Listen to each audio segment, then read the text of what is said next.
American foreign policy assumed the role of restorer of industry and economy. Why did America assume these roles as the savior and the restorer? In playing these roles, did American foreign policy act in imperialist ways? To speak on the topic, we have a panel. To quote Roger Waters, our first panelist, Vijay Prashad, makes the telling of the truth lovable, not an easy trick to pull off. He does it effortlessly. He is a historian and a journalist and is the author of Washington Bullets and Red Star Over the Third World, among others. Michael Hudson is an esteemed research professor of economics at the University of Missouri, Kansas City, and professor of economics at Peking University in China. His investigations into the problems of our time took him through the history of economic thought. He is the author of Super-Imperialism, the Origin and Fundamentals of US World Dominance, Killing the Host, J is for Junk Economics, to name a few. Chairing the discussion is Suhasini Haidar, an Indian Television Academy Award-winning journalist who has covered the most challenging stories and conflicts from diverse regions, including Pakistan, Sri Lanka, Libya, Lebanon, and Syria.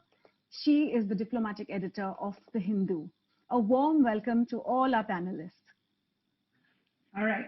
Thanks so much, Gillian. And of course, we'll be coming back to you for all the questions. So please do keep them coming.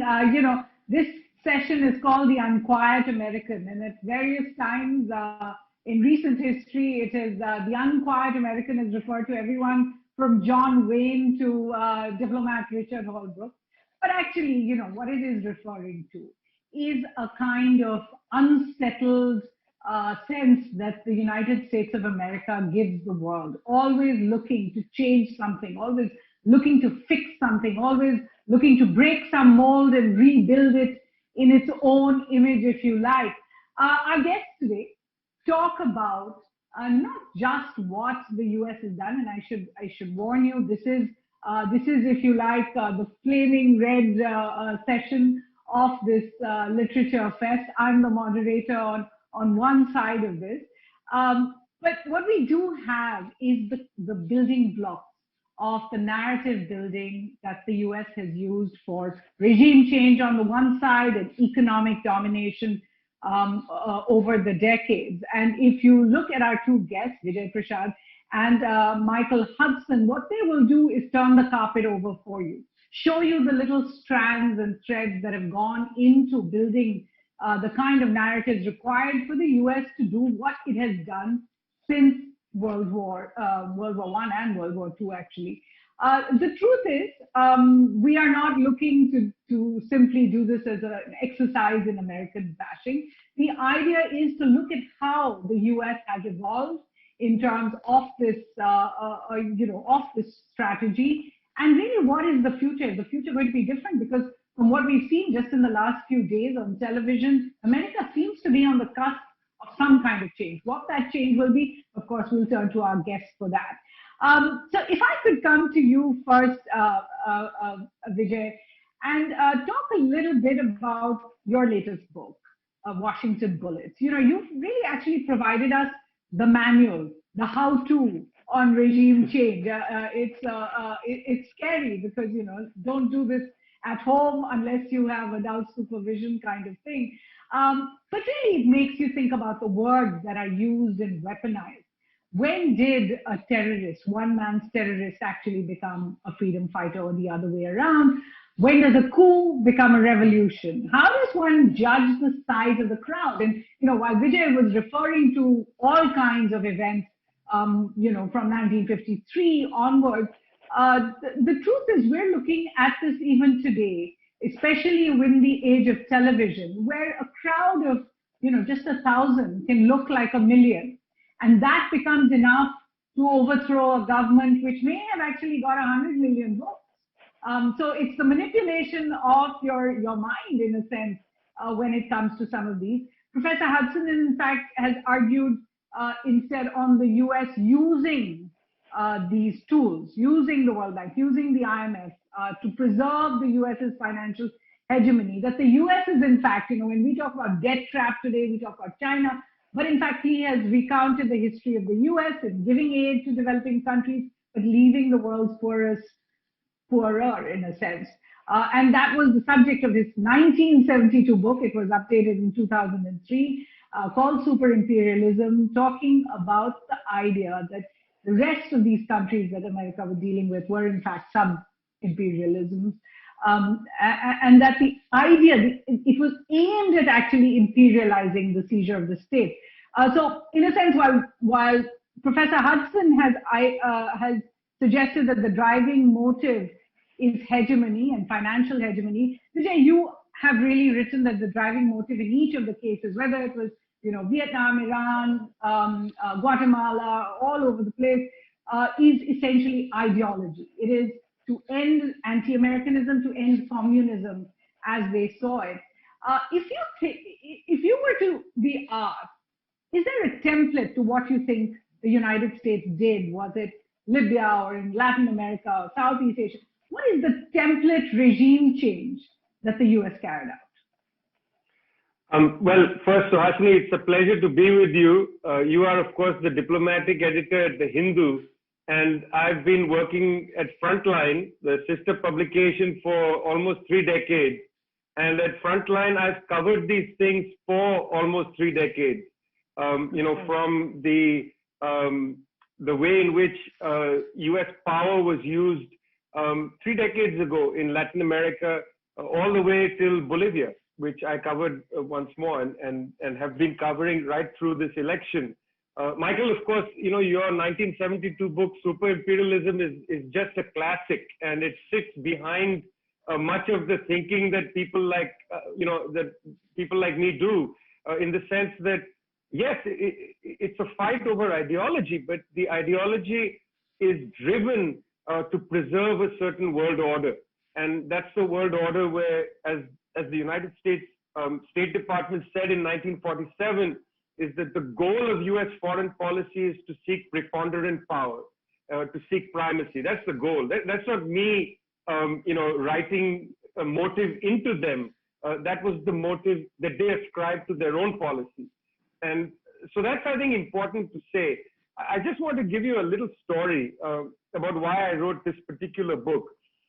Last year, when the coup d'etat began against the government of Evo Morales in Bolivia, I was very struck, Suhasini, by the fact that sensitive people around the world were beginning to say, well, it's not a coup. There was fraud, or they were saying that Morales overstayed his welcome, and things like this, including that, well, there were problems in his administration and so on. So people who are not Bolivian citizens, who don't have a right to vote in the Bolivian election, were judging whether it was acceptable for a US-trained Bolivian general by the name of William Scaliman to walk into Morales' office and say, it's time for you to leave the country. I mean, it was extraordinary to me, Suhasini. And so I decided, you know what, I've got a million things I'm doing and I have to make a living as a deadline journalist, but I'm not going to sleep for 2 or 3 months, and I'm going to write a book, which is a 100-page text, which shows people that there's a grammar to the way in which these things work. In other words, there is a kind of established manual for a regime change. And what we saw in Bolivia, in the book, I have a 9-step manual of regime change. It's called a manual of regime change in 9 steps. What we saw in Bolivia was essentially this 9-step manual. And it was extraordinary to go back and look at Guatemala as an example for this. Again, it's not me reading the record and imputing things on the record. I used CIA material. I interviewed CIA agents who were on the field in Guatemala. It's them telling you exactly what they did. And when you put Guatemala side by side with Bolivia, Suhasini, it's identical. When I finished the book, I asked Evo Morales to write the foreword, principally because, this book was written about the Bolivia coup. And the foreword is written with great feeling by Evo. And in the end of the foreword, he says, if you have just the sense that you're with the people, you will prevail. And a year after that coup, and in a major election in Bolivia, the party of Evo Morales won a huge majority. Evo Morales himself walked across the border. He was accompanied to the border by Alberto Fernandez, the president of Argentina. He crossed the border, went to Cochabamba. 1 million people came to greet him. And at that event, Evo, looking straight at the crowd, said, brothers and sisters, we are not populists. We are not, populist government. We are a revolutionary government. And he said, to be a revolutionary government is to be an anti-imperialist government. He said, remember that, brothers and sisters. And I hope we get to talk about what it means for somebody like Evo Morales to say, we are an anti-imperialist government. And certainly, and this has all just happened.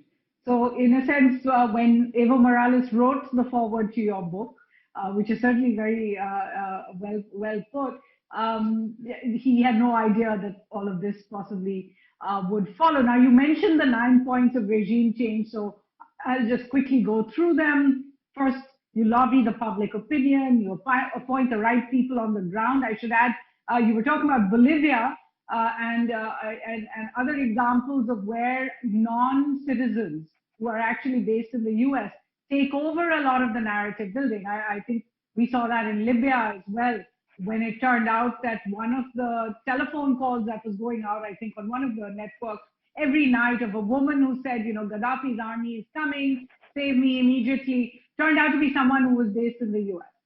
And of course in Iraq as well, a lot of the people making the case against Saddam Hussein were essentially based, of Iraqi origin, based there. And of course you see this again and again. You have an interesting point in there where you say make sure the generals are ready.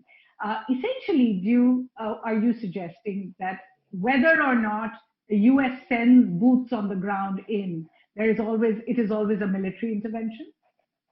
Yes, because there's something quite sophisticated about how coups have happened over the last 50 years. Well, there are direct military interventions. Let's not put too fine a point to it. I mean, Iraq, as you mentioned, Libya, 2011, that's yesterday. These things also happen. But why send your troops into a country when you don't need to? I mean, for instance, Thailand. There was a coup in Thailand, a military coup. The Thai military is interoperability-ized into the US military. When I first read this word, it was in a US government Pentagon document, interoperability. And I thought, oh my God, talk about postmodern jargon. Interoperability. This was in the context of the US-India naval exercises that were taking place. And they said, we want the militaries to become interoperable. This means many things. One, it means that the communication systems must be united, that you can easily communicate. Secondly, buy more American weapons so that the weapon systems are this. It's a big plug for weapons manufacturers.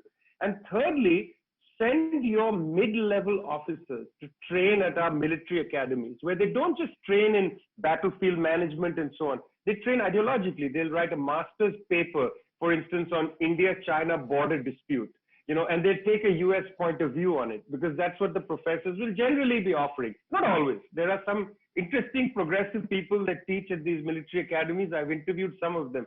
But mainly, it's basically American ideology. And then you get people like the Thai generals or William Scaliman. You get, the Pakistan military establishment, for instance, mostly trained in the United States. There's a certain congruence of opinion that necessarily develops. So why do you need to send your own troops when you have generals in station who have brigade commanders who are loyal to them? See, that's always the trick. There are coups conducted by captains and brigade, people who command brigades. These are often more left-wing coups. So the coup by Thomas Sankara in Burkina Faso is what I consider a captain's coup. These are coups by working class people who don't often go and get trained, or they don't have the elite worldview of the generals. And then there are the generals' coups. When Zia-ul-Haq conducts a coup, it's not on behalf of the soldiers who are rank and file, working class people. This is on behalf of the United States of America. So in that sense, you don't need to send your troops in. You've already got your people on the ground. All right, very interesting. And of course, we're trying to get just a flavor of your book, because we don't have too much time for more. But it's interesting. You talk about the mass protests that are organized. We've heard of them even more recently in what they used to call the color revolution. You have a lot of things that we do hear about. And then there's one thing that we don't hear about, which I did want to ask you. You speak about politicide, which is essentially assassination. Have assassinations just outlived their usefulness? Because except for, of course, the Iranian general killed earlier this year, Soleimani, we don't actually hear about assassinations in quite the same way. Well, it depends who's getting assassinated, Suhasini. I mean, I've been covering for Frontline the almost daily assassination of social movement leaders in Colombia, mostly Afro-Colombian. So, you know, you can kill the top people, or you can kill mid-level, lower-level people. When you kill a local leader, you break the back of social resistance in that place. We see this happening in India. You know, local leaders getting killed. This has a big impact on the local confidence of people to, you know, protest and so on. They get scared. So there are different kinds of assassinations, but let's not say that the assassinations didn't happen. 2 days before the coup against Morales, I got a call from La Paz saying, you know, we fear that they're going to kill Morales. And I called Noam Chomsky and I said, you know, I got this call, and we released a statement 2 days before the coup saying that there's a coup going to happen and they're going to try to kill Morales. In fact, when Evo left the country and went to Mexico, he said publicly, I was afraid they were going to kill me. It's not something that, you know, we should forget. I mean, after all, Gaddafi was also executed on the street. And when Gaddafi was killed brutally, Hillary Clinton, then Secretary of State of the most powerful country in the world, celebrated on national television. I mean, and we saw he died. I mean, there is a level of crudeness there. You know, one should never celebrate something like that, even if your enemy is killed in that way. And he was brutally killed. I thought that just demonstrated the corrosiveness of power. One has to always maintain a level of dignity, a level of sensibility and sensitiveness. Not like that. There's something revealing that a democratic politician would talk like that about the killing of somebody else. Well, certainly, and she was caught, you know, literally, it was an honest moment, if you like, because she was in a television interview being mic'd up as they spoke. Professor Hudson, I saw you nodding through a lot of what Vijay was speaking about, but you in fact have attacked, if you like, the United States strategy in a different sphere. You've essentially said that this is about the money. It was an argument you made 50 years ago. And it's interesting because your book is still this legend. Do you think a lot of what you said 1972 still really holds? Yes, and I'm issuing a third edition in another month. I want to say one thing about assassination. In the case of Chile, when Allende was overthrown, the United States was very clear that you cannot have a free market economic unless you're willing to kill everyone who disagrees with you. In order to have a free market ideology, the University of Chicago came down and members of the Chicago school sat in a hotel room saying which labor leaders should be assassinated, which land reformers should be assassinated. They started a whole assassination program from Chile to Argentina, killing tens of thousands. This is very explicit. You cannot have the hearts and minds of the people unless you control the brain. And you control the brain by assassinating local leaders. That's what they're taught in Washington. Now, I think I mentioned... I mean, while I just have to stop you there to say, while, you know, what you are suggesting is that the U.S. does this, in most of these cases, the people that they are taking on are also accused of similar mass murder, of mass graves. Sometimes they are leaders who used to work in conjunction with the U.S. And subsequently, you know, Saddam Hussein is one example of that. It's not really just all one-sided. The U.S. has gone into places. Its intervention originally does sprout from places where there is already a very autocratic leader. That's correct. But the United States wants our autocratic leaders. You have to have an autocratic oligarchy.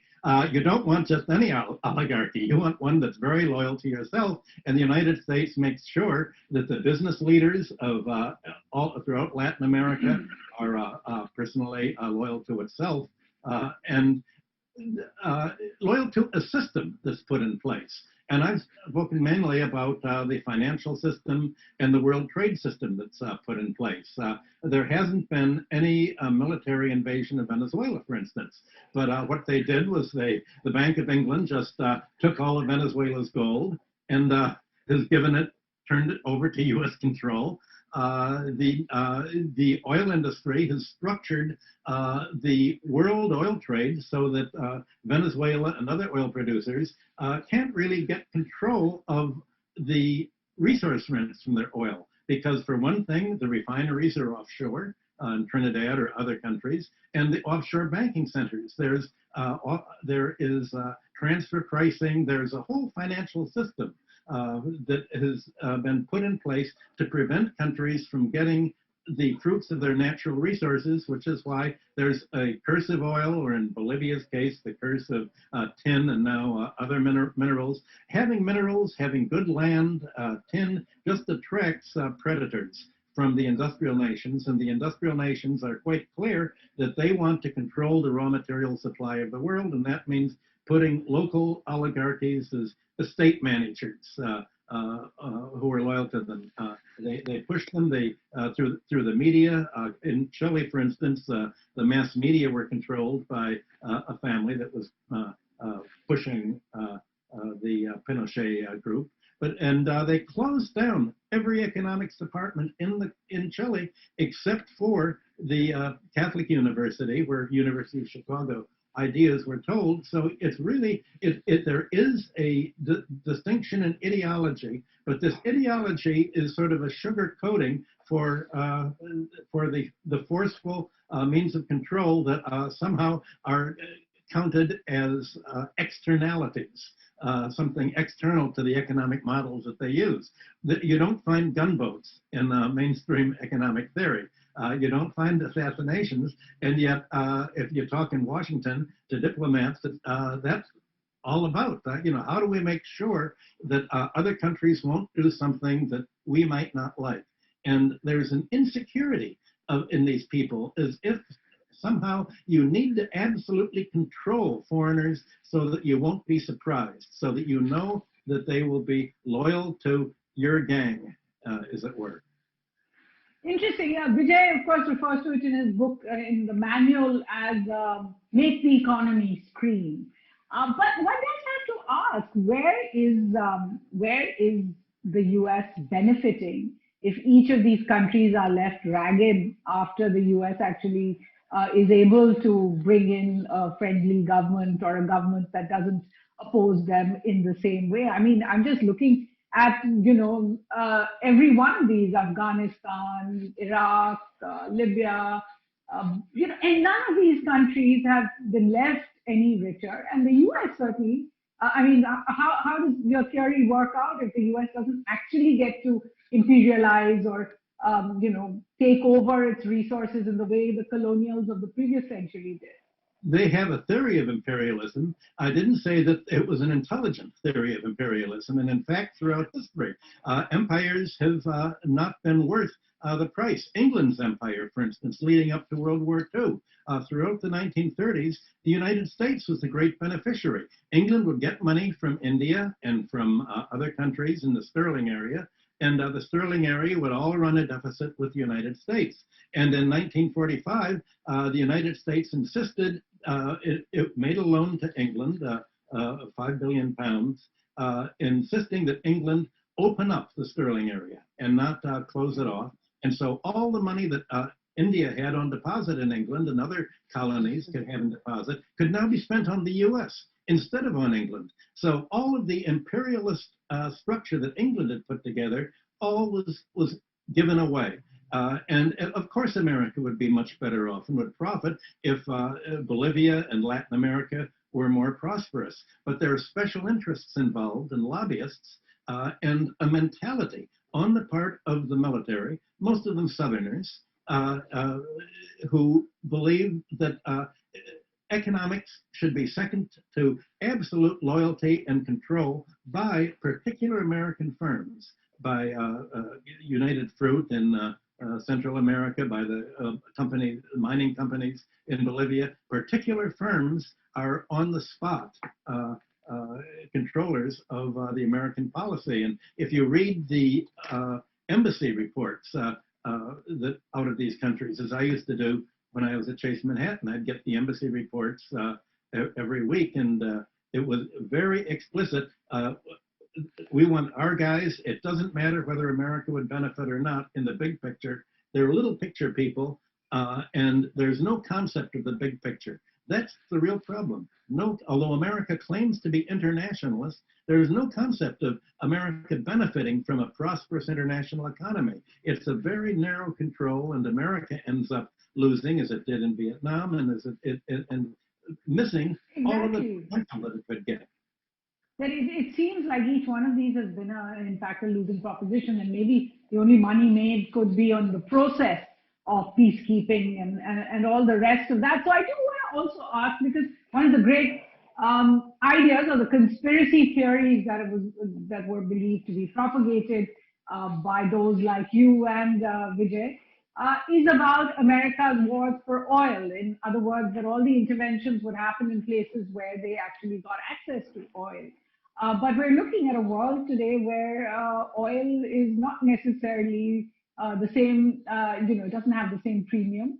And the US is now a net oil exporter, actually. So does that theory hold out? Are American wars for oil, if you like, over? Absolutely. Look at America's fight with Europe over Nord Stream 2. It wants to prevent Russia from exporting its oil to the United States. It wants to isolate countries that it cannot control. It wants to isolate. The good part of this is that America is isolating the whole rest of the world around it. So it's as if the rest of the world wouldn't voluntarily say, this is not, we don't want an American world, we want our own world. Mr. Trump and the American administration is helping them by isolating Russia, China, Europe, Latin America. It's driving them all together into an alternative, probably much better world. So certainly that's short-sighted from the American point of view, but it's better from the world's view. And if America ever joins the world in maybe 50 or 100 years, it'll be better off. And yet, in a sense, and I don't say this in a rhetorical way, the fact is that you and Vijay are sitting there in the United States.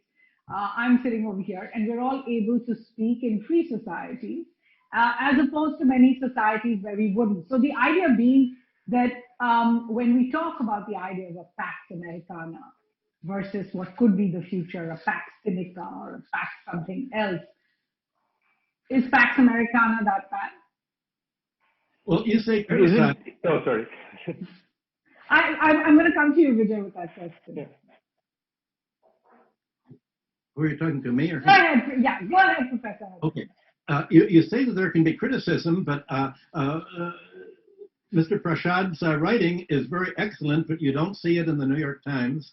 Nobody's really talking about Bolivia here. It's an embarrassment to the New York Times, the Wall Street Journal, to the Washington Post. There's sort of a blackout. And in economic theory, I taught at the University of Modern Monetary Theory in Kansas City. None of our graduates can get any articles in the mainstream publications because they're completely controlled by the Chicago School.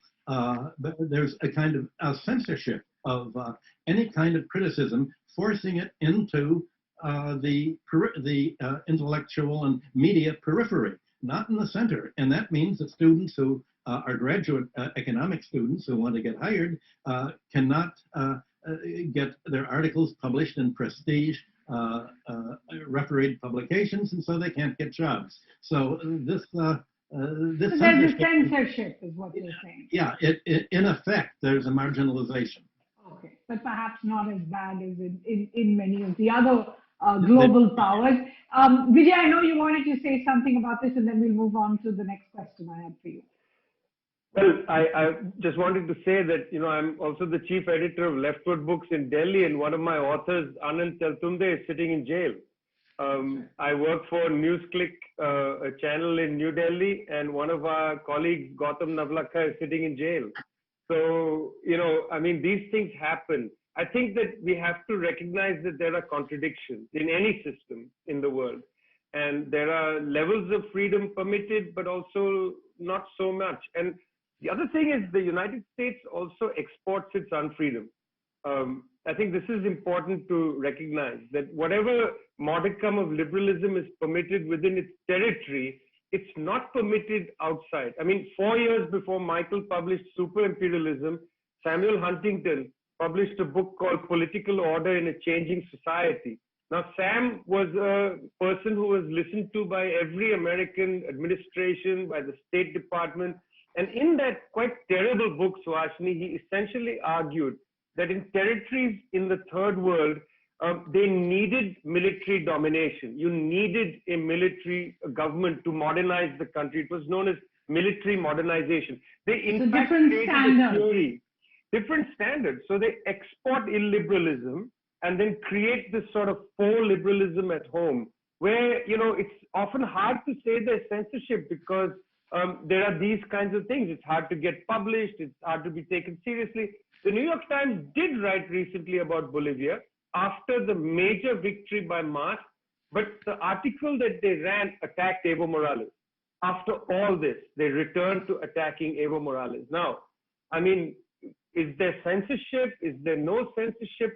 Listen, I agree with the whole fake news thing, because fake news isn't something created by Russian bots.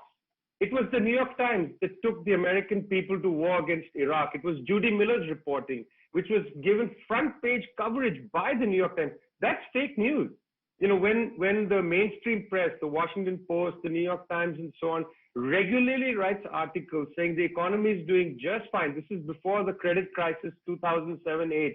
Economy is doing just fine. There's enough liquidity around. All that you middle-class people need to do is to train up, go back to university, get another degree, become an entrepreneur. This is fake news. I mean, the real news, if they were genuinely reporters, including in the Financial Times at that time, you would have gone out and said there's a serious problem in the housing market, which left economists had been saying for 20 years before 2007. And, I have lists of articles that were available in the Radical Economic Review kind of journal. Professor Hudson does speak about FIRE as the financial, the risk places, including real estate. Vijay, so I'm going to catch you over there because you just said that you do agree with fake news. And there is a question that I do want to ask. How is it that the entire theory of the left, if you like, is today seems to, work in fairly overlapping manner with what we now call Trumpian philosophy. Mr. Trump believes in fake news. Mr. Trump believes in bringing people out on the streets to show that an election has been, according to him, stolen. He has done, in a sense, what you and Professor Hudson would have possibly wished for. I mean, he has presided over 4 years of American retrenchment. He has ended the wars America was a part of. He is pulling out U.S. troops from Afghanistan as we speak. His retrenchment of U.S. power in and participation in multilateral organizations, in fact, means that the World Bank and the IMF are now big players in many countries. They're fighting against others like China. That's also going into the same countries in Africa, particularly with similar kinds of aid. So why exactly do you have a problem with that Trumpian thought? Because everything you said is not true. For instance, Mr. Trump is not retrenched from the world. Mr. Trump, in fact, deepened the sanctions on... Oh, he says things, but let's talk about his record. He deepened the sanctions against Iran, Venezuela, Nicaragua, Syria. Mr. Trump essentially accepted the Israeli view to annihilate the Palestinian project. That was not retrenchment from the world. That was he deepened Obama's pivot to Asia, now no longer multilaterally with the TPP in the trade area, Trans-Pacific Partnership, but in a direct frontal trade war with China. He also built a multilateral military alliance, or rather took up one that George W. Bush had first pioneered, which was, as you know, the quadrilateral security dialogue with Australia, Japan, India. I mean, the thing is, Trump's actual record is misunderstood. It's true. He fragmented the Western alliance. He went after NATO and so on. But he built different alliances, Suhasini. We see this in Asia, as I said, Quad. In South America, he drove the Lima group, which is centered around Canada, Peru, Colombia, and so on. He produced a different kind of multilateral imperialism. You know, it's not that Trump was a huge departure from his previous, his predecessors. It's just that he built different alliances or deepened different alliances than those which, let's say, the liberal Atlanticists are more familiar with. The classic alliance being the United States, Canada, Western Europe, and so on. He pushed hard against that one, for sure. But look, how do we understand the Quad? That was an increased engagement in the world, not a decrease. And for Indian foreign policy in this Trump period, Mr. Trump and Mr. Pompeo have put the marker down and told the Modi government, these are 5, 6 things you just can't do. I mean, they haven't interfered in Indian affairs. I must say, that's a very mild way to put it. They haven't interfered in Indian affairs. They've dictated policy. I mean, when Prakash Karat during the nuclear deal coined the phrase, India is becoming, he said, India is in danger, he wrote then, of becoming a subordinate ally to the United States. I would like to reflect on that phrase, subordinate ally. Have we now not become a subordinate ally? Because it seems to me that they are essentially telling the Ministry of External Affairs that these are the red lines you just can't cross. And you know, I have to say that it's to the eternal shame of Indians that the Ministry of External Affairs seems to have adopted the red lines as real policy. Well, all except the S-400 from Russia, which we continue to proceed with the sale of. Professor Hudson, I'm going to come to you because you're there. You're in the middle of this election that we're watching. It does seem from the outside, as I said, that America is somehow on the cusp of a change. Do you think that the future is going to see a move away in any sense from the interventionism that you have criticized in the past? There's no change at all. And the incoming President Biden, if indeed he becomes president, has said that he ran on the program, nothing will change. That was his campaign slogan. He promised nothing will change. And Trump has said, there's a deep state here, and the deep state is running things. And regarding what Mr. Prashad has said, he's absolutely right. While Trump says he's withdrawing troops in Syria, the military said, well, we're just telling him we're withdrawing troops. We're leaving him there because we're trying to fight Russia and make things hard for him. So Trump has not done anything really radical at all. He's, while seeming to attack the deep state, he's done everything that the Central Intelligence Agency and the State Department and the military have told him to do. I don't see any sign of change whatsoever, because there's a mentality at work, and the mentality is locked in for really a whole generation of State Department people and officials. Biden has said there may be a change and it'll be much, much worse. Whereas Trump and the Republicans hated China, the Democrats hate Russia, and with a passion, with a neurotic passion. And Biden has said he's thinking of appointing the most vicious pro-war the Secretary of Defense possible, Michelle Flournoy, who says that we should have a preemptive atomic strike to prevent countries from defending themselves so that we could then bomb them. China has already put some cities on a war footing and is prepared for numerous probes and small attacks. It's decided not to respond to these because the United States is trying to get China to counterattack so that it really wants to go to war. These people are honestly crazy. And, No, but just to back up over there, you said frankly nothing has changed between Trump and the Biden administration will look a little closer at Russia. Let's be honest, in the U.S. DoD's annual report that it puts out, both Russia and China are practically the big threats to the U.S. So you will see some measure of both. And the fact is that the two countries are coming closer together, so the threat from them will be perceived much more. But I'll tell you what has changed in the past decade, and that is China. The aggression levels that we see from China in the world, everything that you accuse the U.S. of, in a sense, whether it is the Chinese Blue Water Navy, setting up ports, setting up bases in various parts of not just this Indo-Pacific region, but across from Djibouti, whether it is you see the Belt and Road Initiative, all the debt trapping that you're speaking about, in fact, is what we see China being able to do in various countries, more than 70 countries, I think, in the Belt and Road Initiative that are facing heavy debt. Some have had to give away bits of their own land to China. And whether you see it in the wolf warrior diplomacy that we've become, I mean, we talk about the unquiet American, but we are now seeing the unquiet Chinaman, if you like, who is going out there and having a brawl at a diplomatic event or writing on Twitter something really rude about the leader of a country. The truth is that China's rise has, in effect, maybe fueled America's worries about the world even more. How is China any different? China is different because its Belt and Road Initiative that you've talked about is a defensive response. Here's what China faced. American sanctions against trade, against banking, were intended to disrupt China's domestic activity and to essentially disrupt its economy.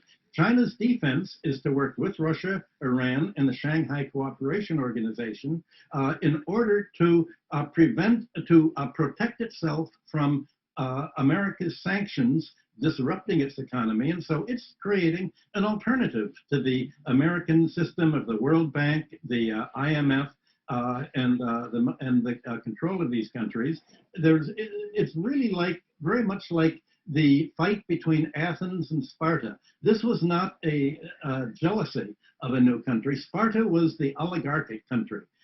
Athens was the democratic. It was a fight between oligarchy and democracy. And America today is the oligarchy, and I'm not sure how you would characterize China. I wouldn't characterize it as a democracy for sure, but of course it's what led to the whole idea of the Thucydides trap. And do you think then that some kind of conflict between these two world powers is inevitable? Yes. The United States, it's not inevitable from the Chinese or Russian point of view. Russia has always been largely defensive, worrying about an American attack. China's worrying about American attack. You have the U.S. as the aggressor militarily and in terms of economically, financially, sanctions, World Bank policy, and you have the rest of the world, the non-dollar area, China, Russia, the Shanghai Cooperation Organization, Iran, is sort of a defense, saying that, well, the only defense we can have is something that didn't exist after World War II. We have a critical mass, and we can create our own critical mass to be self-supporting and independent. What they want to do is de-dollarize, to be independent. Now, one of the key things is, where does India fit in this? I know that India has problems with China. It also is 3,500 kilometers of a line of actual control, which is yes. But apart from that, the border issue is peripheral to the much larger issue of where does India's real long-term economic interest lie. And if you can solve that, you'll solve the border problem. All right. Vijay, I do want to give you the last question very quickly, because I did ask about the idea of this inevitable conflict between the US and China. We hear Mr. Pompeo speaking about the CCP. He doesn't refer to China anymore. He only refers to the regime over there. Do you see that in your manual? Well, the first thing to say is that the Chinese government on the other side doesn't respond in kind. It's very important. The Chinese have not said we are interested in a conflict. It's the Americans who keep talking about a conflict. The idea of the Thucydides trap, Suhasini, is basically a CIA idea. Graham Allison is an American political scientist. It's an American fantasy that one power will be superseded by the other. The Chinese don't talk about the Thucydides trap. They want to live in a multipolar world. They have a different idea of the future. So this is an American fantasy projected on the Chinese. Yes, India has a very large border with China, but India also has a large border with Pakistan, which is also unresolved. I mean, this is an Indian problem. India needs to figure out a way to resolve its borders. It is a peripheral issue. That's not the main issue. The main issue is India has decided to become, as I said, the subordinate ally of the United States, and is essentially missing a historic opportunity to create an Asian economic bloc. Next year, the IMF projects that 50% of global growth is going to take place in China.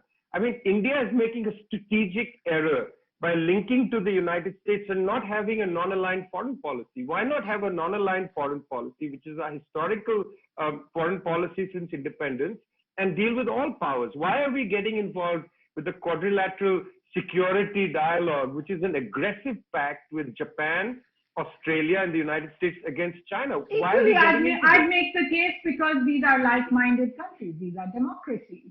But this is an argument that will continue for a very long time. I think Jillian wants to come in with all the questions the audience has sent in. So I'll hand over to you.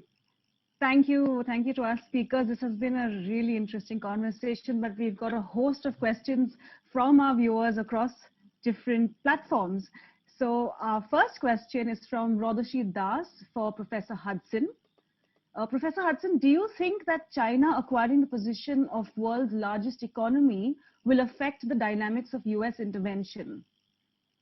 I'm not sure what you mean. I think again and again, the incoming President Biden refers to China as an enemy. It's as if we're at war. All that means is that America cannot control China. It would be happy to let China be prosperous if all of its prosperity could be given to American banks, American firms, and American trading companies. The problem is that China wants to keep its prosperity at home. Well, that was a problem with Bolivia. America has no objection to Bolivia getting very rich off its wealth as long as all of this wealth is transferred to the United States, not left in Bolivia. It's a question of who will control their wealth. So again, China is the responder to the American provocations. And like Russia, China is just saying, well, if it's just provocations for show, we're not going to let a Tompkins Bay episode lead to war. The Americans are looking for a chance to militarily attack China, and China is already taking moves to protect itself, and but it's protective, whereas the Americans are, in this case, I'm sorry to say, aggressive. Wonderful. Thank you, Professor Hudson. Vijay, would you like to add to that, or do you have any comment on that? Many years ago, I was in Seoul, South Korea, going to see a movie, watch a film. And in the line in front of me, it was a Hollywood film, an action thriller. In the line in front of me were some American soldiers, and they were all armed. In a South Korean mall to watch a film, they were armed, American soldiers inside South Korea. Now imagine, if we think that the world has parity, imagine in New York City at a mall, People's Liberation Army, Chinese soldiers armed. Imagine Chinese warships off the coast of Miami, entering just the edge of the territorial waters. Imagine the Chinese having a base in Mexico, or building an alliance with Mexico, Canada, and perhaps Jamaica to threaten the United States. I mean, you cannot look at this and say that this is two sides of the same coin. These are qualitatively two forms of interaction in the world. One is decidedly aggressive, and the other is attempting to be defensive. You cannot compare in South America the Belt and Road Initiative of the Chinese government with American Crochet, which is the new US policy in South America. You just can't compare the two. One is about building trade relations with South American countries, for instance, Bolivia. and the other is about bringing private finance to prevent countries from trading with China. That's the explicit policy of American Crochet. It's not to enhance the development of countries like Guyana, El Salvador and so on. It's to prevent Chinese investment. The president of of El Salvador was in China, cut a series of deals, a center-right president. On the way home, he stopped in Japan. Shinzo Abe told him directly, you cannot allow China to develop your port. By the time he came back to El Salvador, he held a meeting with American Crochet, public meeting welcoming U.S. private investment at much worse terms than the public sector investment coming in from China. I mean, these are not apples and oranges, guys. I mean, sorry, these are apples and oranges. These are not apples and apples. Right. Thank you. Thank you, Vijay. In fact, the next question is for you from Rajbir Singh. So years ago, while India was living hand to mouth, relying on PL 480, it followed an anti-American political line. Isn't this the central contradiction of US imperialism?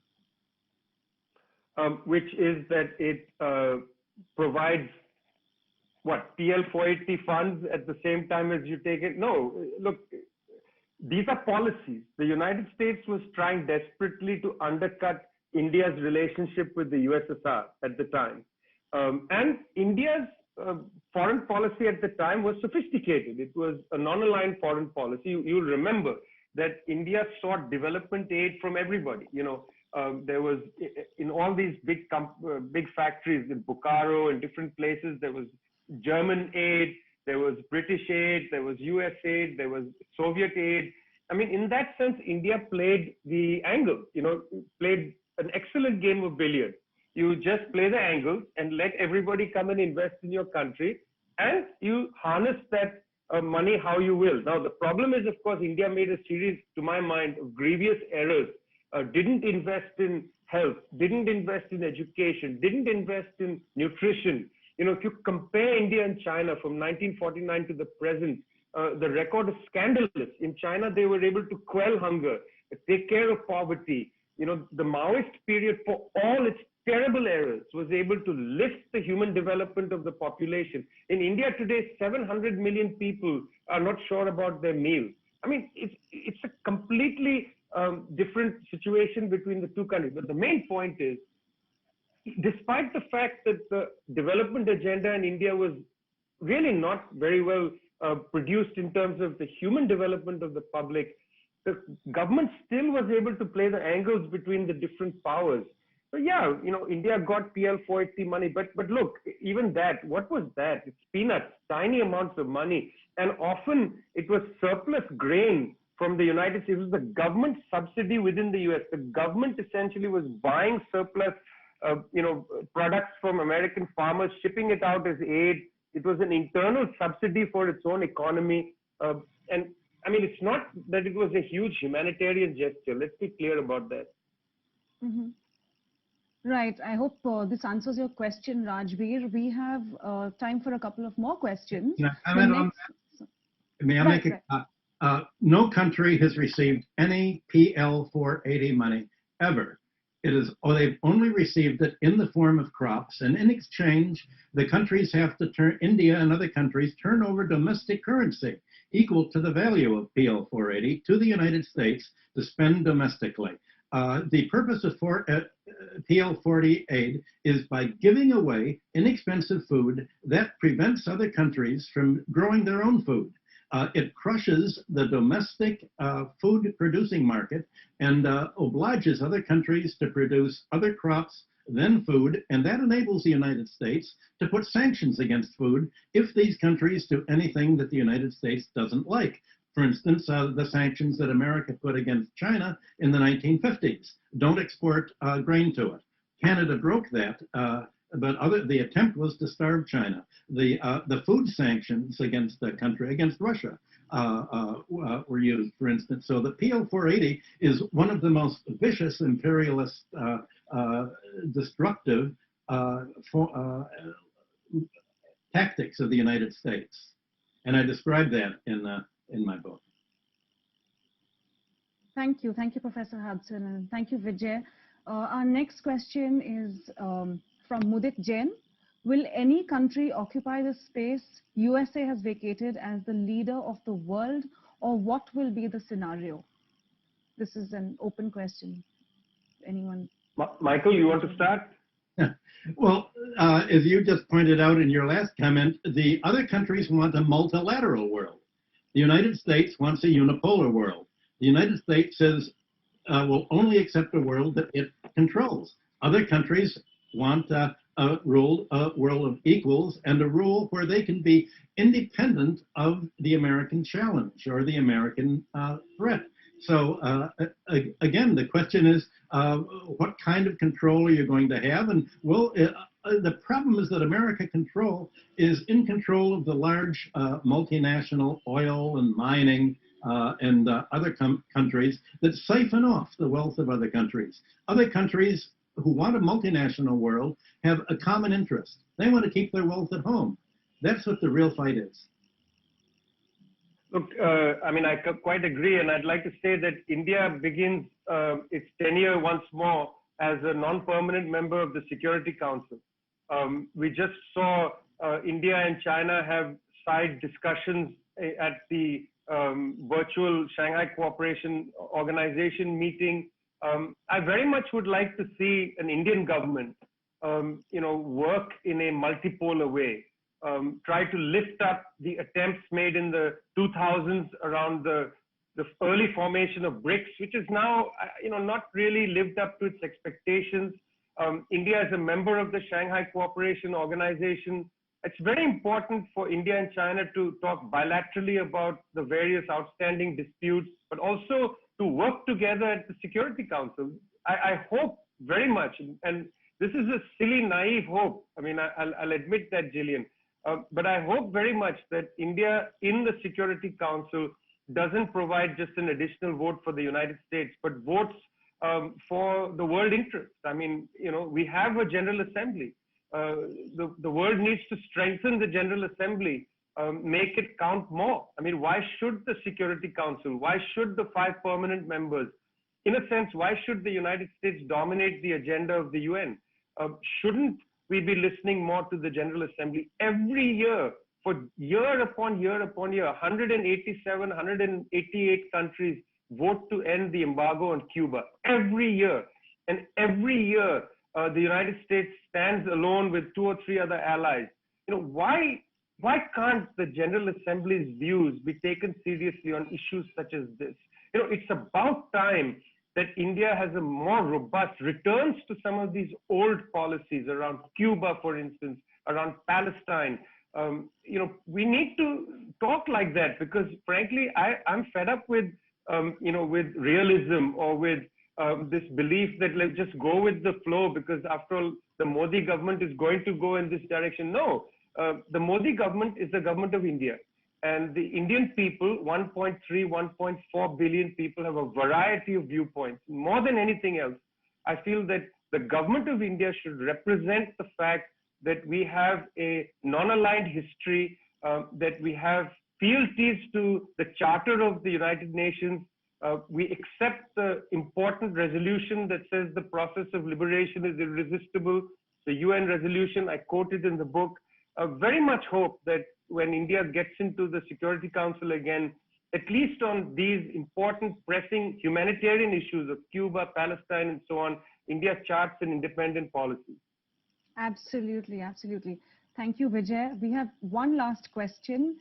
How do you suggest small nations with indigenous populations like those in the Marshall Islands react to US intervention, past, present, and future?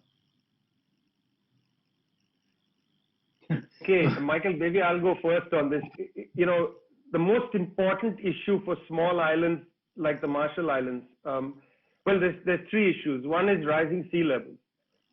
This is a question, as Noam Chomsky, and I'm so happy that I'm going to have a conversation with Chomsky at the Tata Lit Festival on Friday, I think. But Chomsky's new book is about extinction. It's called Extinction or Internationalism. The small island states face extinction. Rising sea levels is an existential question for them. So this is really important. And Paris the US return to Paris doesn't please me because Paris has already been so watered down, and that's a terrible phrase to use when we talk about rising sea levels. Paris has been so undermined that I don't think it will help the small islands. And small island states have been saying that all along. But the second issue is that these parts of the world have been brutalized for nuclear testing. You know, for 50 years, they've had radiations of various kinds, and there's never been redressal for it.